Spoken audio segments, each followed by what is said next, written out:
رات پوے تے بے درداں نو نیند پیاری آوے، درد منداں نو یاد سجن دی ستیاں وی آن جگاوے۔ درد منداں نو یاد سجن دی ستیاں وی آن جگاوے۔ اور ساون کی کالی راتوں میں جب بوندا باندی ہوتی ہے، وہ راتوں کو اٹھ اٹھ روتے ہیں جب خلقت ساری سوتی ہے۔ فرمایا جا رہا ہے کہ وہ ان کے نہ پہلو بستروں سے جدا رہتے ہیں، یدعون ربہم، وہ اپنے رب کو پکارتے ہیں، خوفا و طمعا، کبھی خوف سے پکارتے ہیں اور کبھی رحمت کی امید سے پکارتے ہیں۔ یہ ملی جلی کیفیت ہے، کبھی اس کے کرم کی امید رکھ کے آوازیں دیتے رہتے ہیں اور کبھی اس کے غضب سے ڈر کے، اس کی ناراضگی سے ڈر کے۔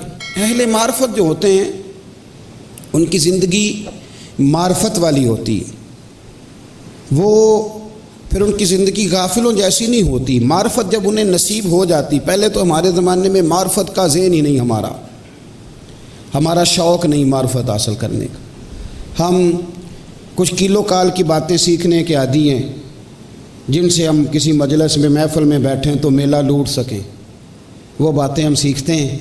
اہل معرفت کی جو گفتگو تھی، اہل معرفت کی، وہ اہل معرفت ہی جانتے تھے، وہ اشاروں کنایوں سے بات سمجھ جاتے تھے، انہیں زیادہ تفصیلات کی ضرورت نہیں ہوتی تھی، چونکہ وہ بات کو سمجھنے کے عادی تھے۔ جیسے جیسے انسان غافل ہوتا جاتا ہے نا، اس کی معرفت ختم ہوتی ہے۔ زیادہ ہنسنے سے معرفت کا نور چلا جاتا ہے، زیادہ باتیں کرنے سے معرفت کا نور چلا جاتا ہے، بہت زیادہ کھانے سے معرفت کا نور نہیں۔ حلال بھی کھائیں لیکن اتنا نہ کھائیں کہ کھانے کو لے کے پھر چلنا پڑے۔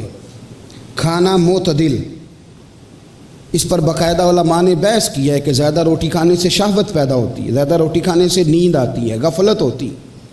یہ جو مزاج بن گیا نا برزی کا کھانا اور پھر کھاتے ہی جانا، یعنی صبح ناشتہ کرنا اور پھر دوپہر کے لیے اسی وقت چھوٹا گوشت لے آنا اور لا کے دے دینا، اور چھوٹا گوشت ابھی پک رہا ہو گھر میں اور کھانے کی تیاری ہو تو شام کے لیے پروگرام بنا لینا کہ آج روٹی گھر سے نہیں کھانی، آج تکے کباب کھانے ہیں، تو اس سے غفلت پیدا ہوتی۔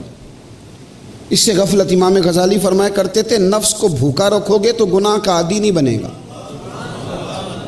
اس کو کھلاتے بڑھائیں، یہ بڑا موٹا تازہ ہو جاتا ہے، بہت کھلاتے ہیں، ذہن بن جاتا ہے۔ اسی طرح جو لوگ بہت زیادہ بولنے کے عادی ہو جاتے ہیں، وہ بولتے جاتے ہیں، معرفت کا نور ختم ہو، انہیں خود نہیں یاد رہتا کہ کل کیا کہا تھا، 2 گھنٹے پہلے میں نے کیا کہا تھا، کیونکہ باتیں بڑی کرتے ہیں، گفتگوئی بڑی کرتے ہیں۔ سیدہ طیبہ طاہرہ حضرت عائشہ رضی اللہ تعالیٰ عنہ ارشاد فرمایا کرتی تھیں کہ نبی کریم علیہ السلام باتیں کرتے تو اتنی ٹھہر ٹھہر کے کرتے کہ اگر ہم حضور کی باتوں کو گننا چاہتے تو گن بھی سکتے تھے۔ یہ انداز تکلم تھا نبی کریم علیہ السلام کا، مختصر سا بات کرنا، جامع سی بات کرنا، تفصیلات میں نہ جانا، اور کوشش کرنا کہ تھوڑے جملوں میں، سادہ جملوں میں اپنا موقف، اور کم بولنا، چپ رہنا۔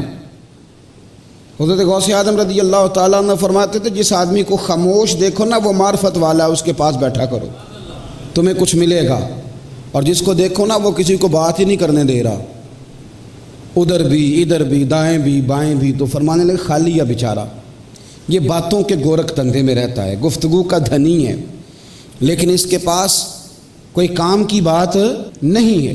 تو زیادہ کھانے سے معرفت کا نور، پھر اسی طرح سے زیادہ بولنے سے، پھر جب آپ زیادہ سوتے ہیں، بڑی پیاری ہے بعض لوگوں کو نیند، جمعہ والے دن بھی سو جاتے ہیں مسجد آ کے، یعنی اتنا ٹھنڈا اللہ تعالیٰ نے موقع دیا، بس نیند ہی نیند رہ گئی۔ میں آپ کو ایک تجربے کی بات بتاتا ہوں۔ اگر تو آپ کا ذہن بن گیا نا کہ نیند پوری نہیں ہوتی، تو پھر وہ 16 گھنٹے سے بھی پوری۔ آپ کبھی تجربہ کر لیں کہ کبھی کبھی ایسا بھی ہوتا ہے کہ آپ 20 منٹ سو کے اٹھ جائیں تو طبیعت فریش ہو جاتی ہے۔ یہ کیا مسئلہ ہے؟ میں ڈاکٹر کی اس بات کا قائل ہوں کہ 8 گھنٹے کم از کم سونا چاہیے۔ میرا سوال یہ ہے کہ کبھی 10 گھنٹے سونے سے بھی سستی جاتی، مطلب اور سونے کو دل کرتا ہے، اور سونے کو دل کرتا ہے، اور کبھی آپ نے یوں کر کے آنکھ لگائی 20 منٹ اور اٹھے تو فٹافٹ طبیعت۔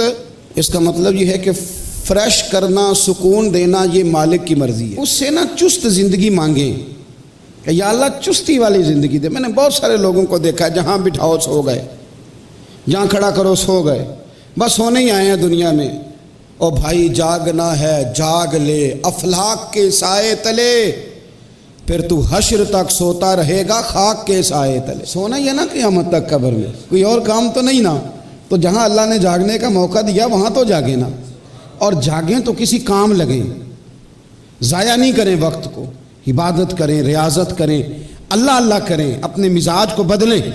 نبی کریم علیہ الصلوۃ والسلام نے فرمایا خوش قسمت ہے جس کی طرف انگلیوں سے اشارہ نہ کیا جائے، یہ فلانے صاحب جا رہے ہیں، وہ خوش قسمت ہے۔